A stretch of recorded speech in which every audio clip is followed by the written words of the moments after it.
Bonjour à tous, j'espère que vous allez bien et bienvenue dans cette vidéo aujourd'hui qui parle toujours de la femme. Aujourd'hui, nous traitons du point de l'indépendance de la femme. Une femme doit être indépendante pour pouvoir mieux se sentir, pour pouvoir être respectée, pour pouvoir en tout cas être respectable et respectée.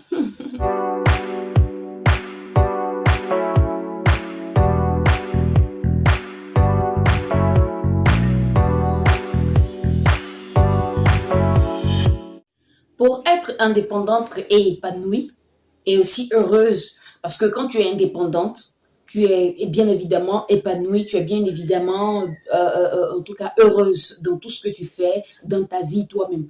Que tu sois mariée ou célibataire, que tu sois, euh, euh, je ne sais pas, au village ou en ville, mais en tout cas, lorsque tu es indépendante, tu es vraiment heureuse.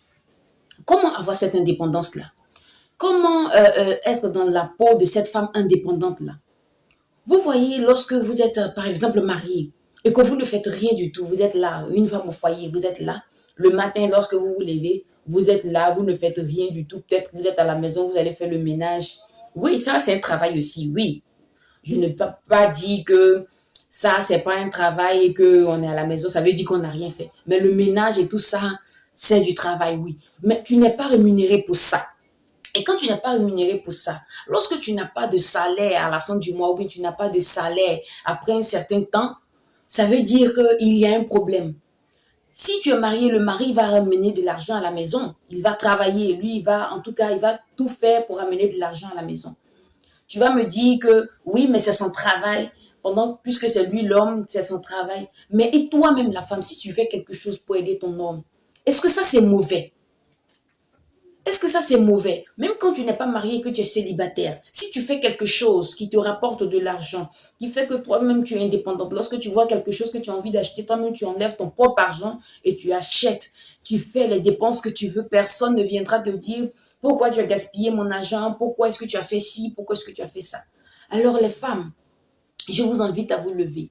Toutes celles qui m'écoutent, toutes celles qui me regardent maintenant, qui ne font rien, réfléchissez vraiment à cette situation-là et changez-la. Changez-la. Moi, je connais une jeune fille, dans ce 21e siècle-là. Il y a sa grande sœur qui travaille. Elle-même, elle ne travaille pas. Elle a un enfant. Elle vit à la charge de sa grande sœur. Et quand sa grande sœur s'en va au travail, elle s'en va retrouver sa grande sœur à son point de travail. Les deux s'asseyent là-bas pour causer, pour revenir à la maison le soir ensemble. Vous imaginez ça dans ce 21e siècle-là aujourd'hui, vous imaginez ça. Maintenant, quel résultat est-ce que tu veux avoir après un certain temps, à la fin du mois, ou bien après une semaine, ou bien après un an, ou bien l'enfant même que tu as à charge? Comment est-ce que tu fais pour t'occuper de cet enfant-là? Qu'est-ce que tu vas faire pour que l'enfant ait une bonne image de toi demain? Alors les femmes, levez-vous. Levez-vous pour toutes celles qui peuvent le faire maintenant. Vous allez me dire, non, je voulais faire un commerce, je n'ai pas assez d'argent, mais le commerce là, il y a des gens qui ont commencé très petits et qui sont arrivés là où ils sont. Peut-être que vous les voyez aujourd'hui à la télévision, ou bien dans les rues, ou bien dans les bureaux. Vous les voyez aujourd'hui.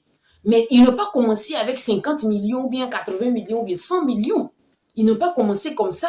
Elles ont commencé tout petit. Elles ont commencé avec ce qu'elles avaient déjà. Tu es là, l'homme va toujours travailler, ramener de l'argent à la maison. C'est lui qui va acheter ton slip. C'est lui qui va acheter même, je ne sais pas, des petits trucs même que tu peux toi-même acheter, toi-même trouver de l'argent pour acheter. C'est lui qui va toujours acheter ça. Vous pensez que cet homme-là, à la fin, qu'est-ce qu'il va penser de toi?